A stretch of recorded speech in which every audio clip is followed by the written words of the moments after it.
Good morning, and what a beautiful result that was yesterday away at Burnley.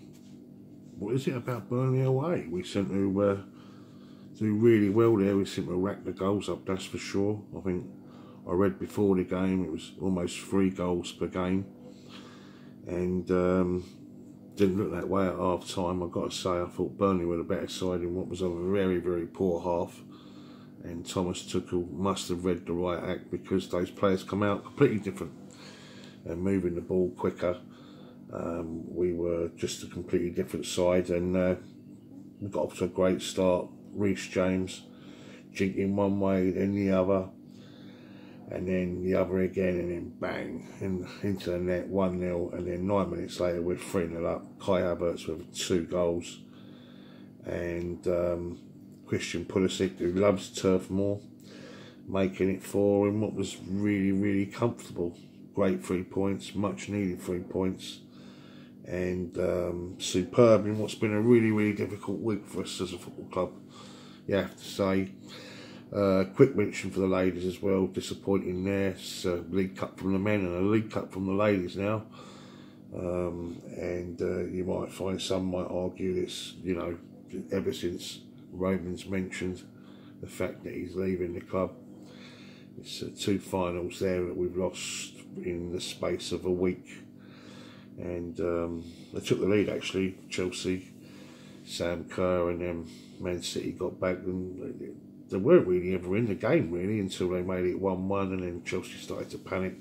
They could have gone 2-1 up. City got a bit of luck, 2-1, and then they scored a wonder goal, and then it was just backs to the wall, huffing and puffing till the end, and they lost, you know. And shame really, because that would have been a treble of 3 Conte Cup victories in a row.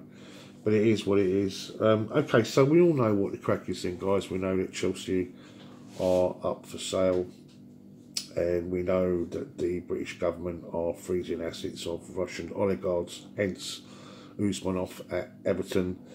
And so we know that Roman's looking to do this rather quick. I noticed that the FA has said that this is probably going to be quite a quick deal. And we know that all the bids have to be submitted by middle of March, and it's the Rain Group who are overseeing the overall sale. The Rain Group, by the way, is a merchant bank. Now, so far, in terms of runners and riders, and we know that there's going to be certain bids, consortiums, partnerships, call it what we like, that are going to remain anonymous at this moment in time. But what we do know is the ones that have kind of made it clear that they're interested. Conor McGregor is one of those people, a consortium, a team of people around him. They've put in a cheeky little £1.5 billion bid, which has been rejected. Nick Candy is one of those people that's working with him from the Chicago Cubs, the US baseball side. And I believe the Ricketts family, now they're quite a wealthy family, quite well known in the States, and they were very interested in the acquisition of AC Milan, and also sniffing around Tottenham Hotspur, I believe. But AC Milan was definitely a consideration for them. So that's one party, guys. I don't personally think they're going to be anywhere near it. I really, really don't, because Roman's made it perfectly clear that he's going to hand over the reins to something or someone that's going to continue in the same way that he has continued, keep the success of the club going. In 19 years, we've had this way of running and operating as a football side, so continuity is key, keeping the right elements in place, making sure that that successful way of dealing with things remain the same, and the fact that we can grow and move as a football club onto an elite level, which was what it was always about anyway. And so I don't think they're going to be, I would write them off as a possibility, but they are obviously making a lot of noise and gaining a lot of traction through the mainstream media. Todd Bowley is an interesting one. He's an American who's always wanted Chelsea. A bit of an entrepreneur, involved in a lot of pies, a lot of companies, shareholder of LA Dodgers, and he's teaming up with a guy who's not been so complimentary towards Roman Abramovich, hence the reason why I don't want this bid to work.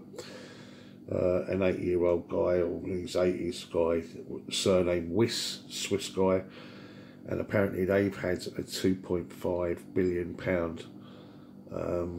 bid rejected too. Now, we all know that, alright, there was talk about Roman wanting 4 billion, but we also know that the 1.5 billion is being written off now by Roman. I mean, quite incredible that is, as we know. So let's be fair, I think the sensible bids for Chelsea, bearing in mind there's a stadium to redevelop, which is going to be something to the tune of $1 billion to $1.5 billion to 1.5 billion to redevelop Stamford Bridge. If that's the bigger picture, then the bids are going to be around about 2.5 to 3 billion. I think 3 billion, if Roman was to get 3 billion or just shy of that, I think he'd be more than happy, and I think he'd probably accept, bearing in mind that this is a deal that's got to be done relatively quickly because time is not on our side, so to speak. You know, this is one where they're definitely interested. I'm not saying they're not going to be part of the overall deal. I think the Swiss guy's worth about 4 billion. I think Todd Bowley's worth roughly about the same. Jim Ratcliffe was another one that was mentioned, but I think that's kind of gone away really. He was interested when Roman's visa was not given to him when he took up Israeli citizenship, and at the time when we stopped the whole process of looking at the redevelopment of Stamford Bridge, he was kind of listening to a tad to offers. And Jim Ratcliffe is one of those people that was kind of knocking at the door and making noises at the time. Well, since then, obviously, he's gone on to buy Nice, and I think that's where his future lies. And of course, he looked at the whole redevelopment factor with regards to Stamford Bridge. So I think where you see his name popping up all the time, it's just regurgitating old news that was there or thereabouts 2 or 3 years ago. Richest man in England, yeah, he fits the criteria, richer than Roman to be fair, but I don't particularly want him, I've got to be honest. Then we have a guy from Saudi Arabia, Prince Al-Khalid bin Talal. He's the son of a Saudi king. His reported worth is anywhere between 18 to 36 billion, depending on where you read up on it. Citibank, he pretty much runs Citibank all by himself. He's the largest shareholder of Citibank. 21st Century Fox, and he's got lots and lots of shares in Twitter. He seems to be making a lot of noise as well. He is definitely a contender, or definitely got the money, but whether he fits the criteria now that the FA are looking into more the backgrounds of these potential owners since the Newcastle deal's been done, whether he fits that criteria, we don't know. And then last but by no means least, and this is quite an interesting one, and I think this could be a runner, guys. And I got sent last night, 4 in the morning, a friend of mine sent, which was apparently a tweet or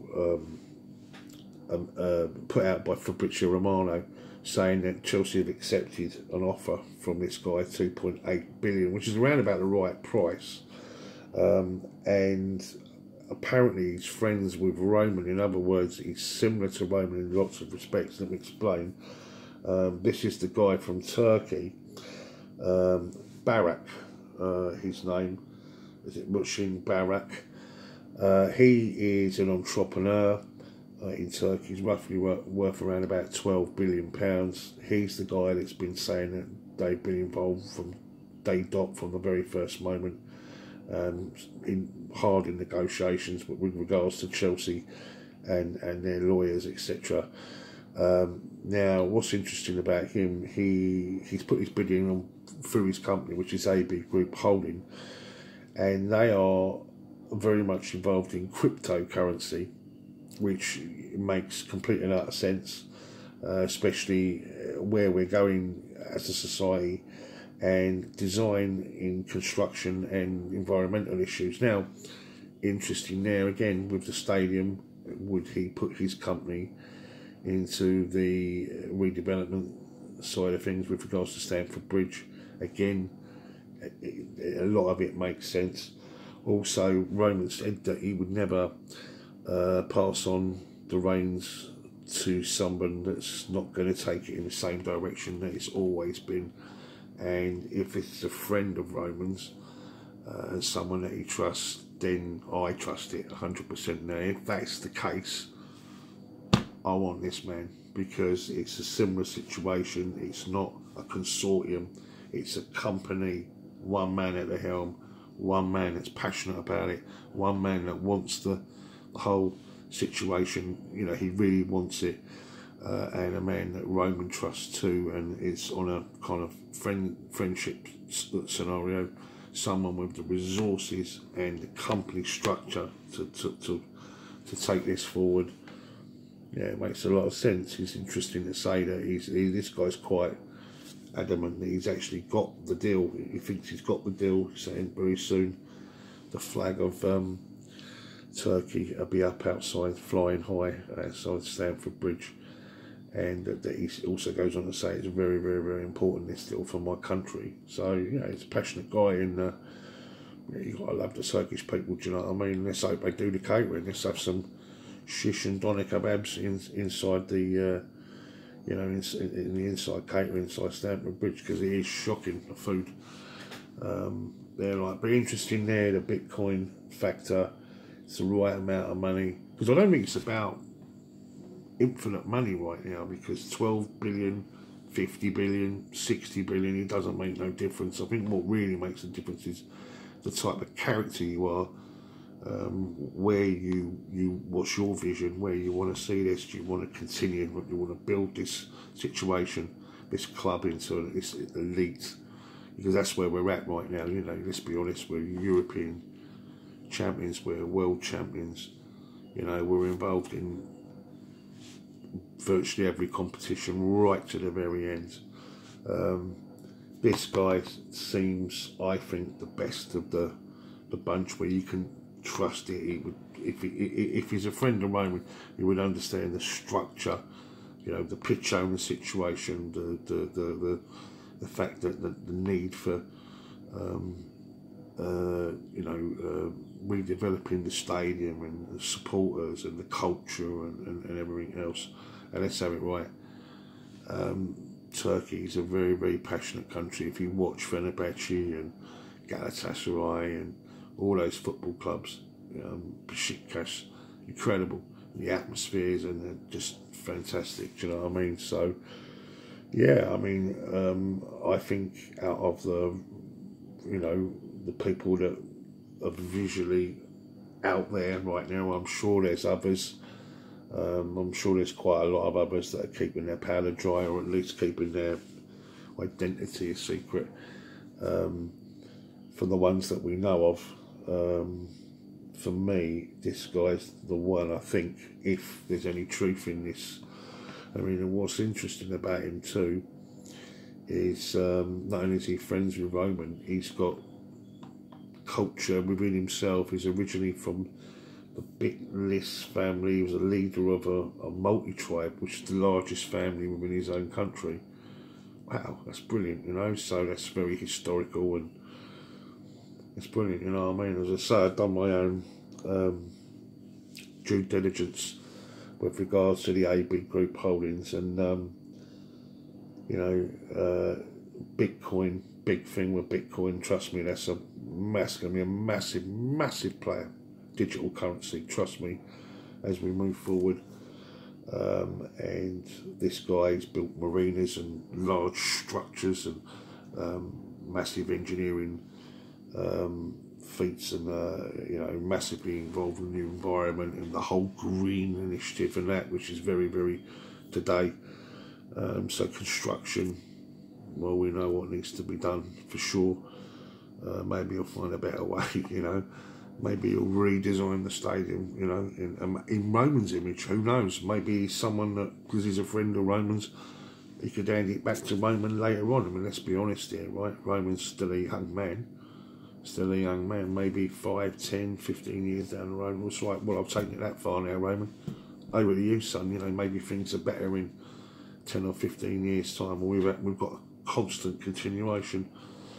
Wouldn't that be terrible for you, Arsenal? I see all your videos out there, and it's quite incredible how you revel in people's misery, and yet how you hope so much that we'll fail and everything will collapse, and laughing at us, like, you know, and making out that we were.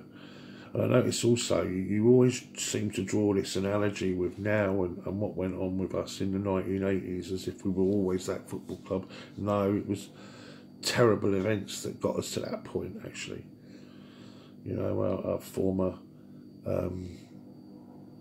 owner decided to sell us out to property developers. That's why Save the Bridge, Robbie, happened. You know, just clueless, just horrible people. You are horrible people, you really are. Just be worried about your own football fucking club. And worry about Chelsea, we're going nowhere, you know, because we are an elite football club. In front of you, by the way, bigger, better, stronger. And that's why we've got billionaires, top quality people sniffing around us, because, you know, Chelsea's a unique football club in a unique position. You know, when you play a game of Monopoly, you know, it's, you know, the ones with the blue colours, yeah, on the board, yeah, where you place your hotels and your houses, you know, your park lanes and that, and your Mayfairs, because that's Chelsea, you know. And we know as a piece of real estate, Chelsea's worth what they're bidding for right now. You know, so you're clueless, you people. You really are an embarrassment to your own football club. Seriously, you are. When anyone thinks of Arsenal now, right, they think of you. They think of you instead of Herbert Chapman and Marble Halls and Herbert Chapman bus and the Arsenal and Highbury and the class of you used to have. You know, back in the 30s when you used to be really, really, really good. That's how long ago it goes, yeah. Right, but it's now when anyone thinks of Arsenal, they think of your crass television channel, your embarrassing, you know. And why is it about people also? I noticed that idiot, again, he turned around and said, well, you know, Chelsea have been in the last 10 years. No, not the last 10 years, Robbie. 25 fucking years, try that one. 28 trophies. Really gets my fucking goat how so many people have, you know, lapped this up. And that MP out there attacked John Terry, you know, and anyone that's got anything to say that's been good about Roman Abramovich. He's been a class owner, absolute class owner. And that Chris Bryant, that MP, Labour MP for Wales, he was one of the people that signed off, the Labour Party, Tony Blair's party, 2003, for us to go and attack Iraq, all those innocent women and children that were killed, murdered. Well, you know, that was your decision. That is by association, by the way, not what Roman is, just for being Russian. You know what I mean? And the expense scandal as well. You're involved in that as well, you know. Fucking these people that throw stones, yeah, they fucking forget. Hypocrites. Absolute fucking hypocrites. And right now there's an agenda about Chelsea. You can see it everywhere. They can stimulate. TalkSport's another one. We're attacking our football club, attacking Amanda. I can't remember her second name now. The lady that obviously at Newcastle United, since Staveley, and she praised Roman Abramovich, called Chelsea a wonderful football club, until it was an absolute travesty that he's having to leave, and it's a real shame in that. And I see TalkSport attacking, saying shameful, how shameful. Well, not really. She's just talking how she feels, and she's right. She's absolutely right. But of course, there's an agenda right now, and you can only say and see things a certain way these days. It's, yeah, it's just incredible, absolutely incredible, you know. Roman Abramovich is an absolute blessing for us as a football club, and you know, you're entitled to another one as well. I've already mentioned it. Danny Baker, is it not Danny? What's his name? The Tottenham guy. What's his bloody name? At Talksport, yeah. And he was, you know, saying it wouldn't have sat right had Liverpool not won the Carabao Cup last week. Well, you know, Talksport again. I mean, just you know, it's beyond me, these people. But anyway, guys, so there we have it. There's the runners and riders with regards to, you know, and but by the looks of it, this guy here, this Bayrak, this Turkish guy, is in a very, very strong position, and there's strong rumours saying that he is the man that's going to get the job done. Personally, you know, if he's bidding 2.8 billion, which I think is about the right sort of price right now, bearing in mind that, as I say, what's got to be paid out with the stadium and that, I hope that Roman accepts, because it's the same as it ever was then. You know, we've got a kind of Roman Mark II then, very, very similar circumstances, where a man with similar wealth, a man that wants to make the difference, a man that knows Roman, so he'll know how it all works, and I'm sure Roman will advise him and everything else, and put him on the right path to it all, keep everyone pretty much in place, the structure, so it all remains the same, that winning formula. And a man that wants to make a name for himself, you know, and obviously loves football. London's an iconic city, it's an iconic area, let's be honest. It doesn't get any better than, you know, Chelsea. And someone that can make us all proud, you know, because we're not dead, you know, we're an elite football club. So if you think that, you're fucking mad. Anyway, guys, I just thought I'd touch base with you once again. Much love, and chin up, feel happy. Next game, I believe, is Carrow Road. I should be going to that. I do like Norwich City away, so I'll see you down there with that if you're going to be at that. And exciting times. So let's not be concerned. Let's look at it for what it is. Exciting times. Up the Chels. Much love.